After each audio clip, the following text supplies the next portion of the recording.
നമസ്കാരം, എല്ലാവർക്കും ഫ്ലേവർ സ്റ്റോറിൻ്റെ പുതിയൊരു എപ്പിസോഡിലേക്ക് സ്വാഗതം. ഇത് നമ്മുടെ സദ്യ സീരീസിലെ രണ്ടാമത്തെ എപ്പിസോഡാണ്. അപ്പോൾ ഇന്ന് നമുക്ക് നല്ലൊരു മാമ്പഴ പുളിശ്ശേരി എങ്ങനെ ഉണ്ടാക്കുന്നതെന്ന് നോക്കാം. അതിന് വേണ്ടിയിട്ട് ഞാൻ ഒരു 4 നന്നായിട്ട് പഴുത്ത മാമ്പഴം എടുത്തിട്ടുണ്ട്. മാമ്പഴ പുളിശ്ശേരിയൊക്കെ ഉണ്ടാക്കാനായിട്ട് എപ്പോഴും നല്ലത് നല്ല നാട്ടുമാങ്ങ കിട്ടുമെങ്കിൽ അത് വെച്ചിട്ട് ഉണ്ടാക്കുന്നതാണ്. അപ്പോൾ നാട്ടുമാങ്ങ ചെറുതൊക്കെ ആണെങ്കിൽ ഒരു 8 മാമ്പഴമൊക്കെ ഇടുക. എന്നെപ്പോലെ വേറെ ഓപ്ഷൻസ് ഒന്നും ഇല്ലാത്തവരാണെങ്കിൽ ഇതുപോലെ കടയിൽ നിന്ന് വാങ്ങിക്കുന്ന മാമ്പഴം എടുക്കുക. മാമ്പഴമൊക്കെ മുറിച്ച് ഞാൻ ഇതുപോലെ ചെറിയ കഷ്ണങ്ങളാക്കി എടുത്തിട്ടുണ്ട്. ഇനി അരിഞ്ഞു വെച്ചിരിക്കുന്ന മാമ്പഴമെല്ലാം ഇതുപോലെ ഒരു ചട്ടിയിലേക്കോ അല്ലെങ്കിൽ നിങ്ങൾ കുക്കറിലാണ് വേവിച്ചെടുക്കുന്നതെങ്കിൽ കുക്കറിലേക്കോ ഇട്ട് കൊടുക്കുക. അപ്പോൾ ആ മാങ്ങാണ്ടിയും എടുത്തിട്ടുണ്ട് കേട്ടോ, അതും കളഞ്ഞിട്ടില്ല. ഇനി ഇതിലേക്ക് ആവശ്യമായിട്ടുള്ള ചേരുവകളൊക്കെ ചേർത്ത് കൊടുക്കാം. ഒരു 6 പച്ചമുളക് നടുവേ പിളർന്നിട്ടുള്ളത്, 3/4 ടീസ്പൂൺ മഞ്ഞൾപ്പൊടി, 1/4 ടീസ്പൂൺ മുളക് പൊടി, ഒരു 1/2 ടീസ്പൂൺ ഉപ്പ്, പിന്നെ ആവശ്യത്തിന് വെള്ളവും കൂടി ചേർത്തിട്ട് അടച്ചു വെച്ച് വേവിച്ചെടുക്കാം. അപ്പം ഞാനിവിടെ ഒരു 1/2 ഗ്ലാസ് വെള്ളമാണ് ചേർത്ത് കൊടുത്തിരിക്കുന്നത്. ഇതെല്ലാം കൂടി നന്നായിട്ട് ഇളക്കി യോജിപ്പിക്കുക. എന്നിട്ടിത് അടച്ചു വെച്ച് നമുക്ക് വേവിച്ചെടുക്കാം.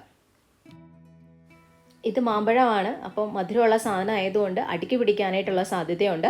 അപ്പോൾ ഇടയ്ക്കൊക്കെ തുറന്ന് ഒന്ന് ഇളക്കി കൊടുക്കുക.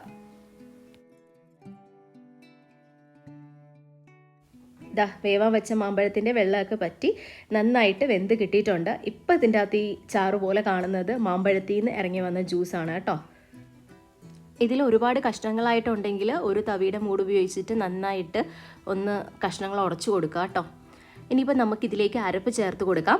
ഒരു അരമുറി തേങ്ങ ചിരകിയതിലേക്ക് 1/2 ടീസ്പൂൺ ജീരകവും അല്പം വെള്ളം അല്ലെങ്കിൽ തൈര്, ഇത് രണ്ടിലേത് വേണമെങ്കിലും ചേർത്ത് കൊടുക്കാം. ചേർത്ത് കൊടുത്തിട്ട് നല്ല മഷി പോലെ അരച്ചെടുക്കുക. അത് ഇതിലേക്ക് ചേർത്ത് കൊടുക്കാം. അപ്പോൾ ഇത് മോരുകറി ആയതുകൊണ്ട് തന്നെ നന്നായിട്ട് തേങ്ങ അരയണേ, ഒട്ടും തന്നെ തരി ഉണ്ടാവാൻ പാടില്ല. അരപ്പ് ചേർത്ത് കൊടുത്തിട്ട് ഒരു 5-6 മിനിറ്റ് കൂടി ഇത് നന്നായിട്ട് തിളപ്പിക്കുക. ആ അരപ്പിൻ്റെ ഒരു പച്ച മണമൊക്കെ ഒന്ന് മാറി ഒന്നുകൂടി നന്നായിട്ട് കുറുകി വരട്ടെ. ഇത്രയും സമയവും കുക്ക് ചെയ്യുന്നത് തീ മീഡിയം ഫ്ലെയിമിൽ വെച്ചിട്ടാണ്. ഇനിയിപ്പോൾ തീ ലോ ഫ്ലെയിമിലാക്കി വെക്കുക. എന്നിട്ട് ഇതിലേക്ക് നമുക്ക് തൈര് ചേർത്ത് കൊടുക്കാം.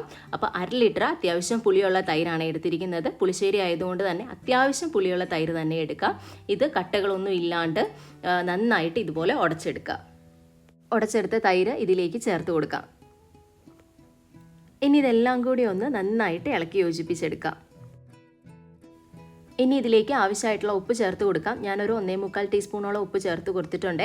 തൈരിൻ്റെ പുളിക്ക് അനുസരിച്ചിട്ടിരിക്കും ഉപ്പ് ചേർത്ത് കൊടുക്കുന്ന അളവ്. ഇതിലേക്ക് ഒരു അല്പം പഞ്ചസാരയും കൂടി ചേർത്ത് കൊടുക്കാം. ഞാൻ ടോട്ടൽ ഒരു 1.5 ടേബിൾ സ്പൂണോളം പഞ്ചസാര ചേർത്ത് കൊടുത്തിട്ടുണ്ട്. മാമ്പഴത്തിൻ്റെ മധുരവും പുളിയും എല്ലാം കൂടി അനുസരിച്ചിരിക്കും പഞ്ചസാര ചേർത്ത് കൊടുക്കേണ്ട അളവ്. ഇനി ഇതെല്ലാം കൂടി ഒന്ന് നന്നായിട്ട് ഇളക്കി യോജിപ്പിച്ചിട്ട് ഒന്ന് ചൂടാക്കിയെടുക്കാം.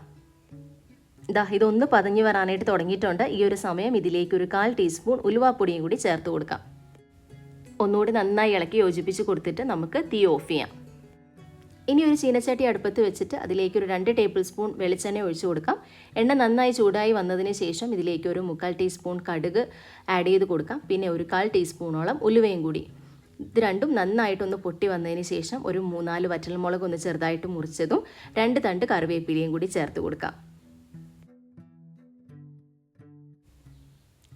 ഇനി ഈ താളിപ്പ് നമ്മുടെ പുളിശ്ശേരിയിലേക്ക് ആഡ് ചെയ്ത് കൊടുക്കാം. അപ്പോൾ ഇത്രയേ ഉള്ളൂ. സ്വാദിഷ്ടമായിട്ടുള്ള മാമ്പഴ പുളിശ്ശേരി റെഡി ആയിരിക്കുകയാണ്. അപ്പോൾ എല്ലാവരും ഒന്ന് ട്രൈ ചെയ്ത് നോക്കുക. അടുത്ത വിഭവമായിട്ട് നമുക്ക് അടുത്ത എപ്പിസോഡിൽ കാണാം. ബൈ.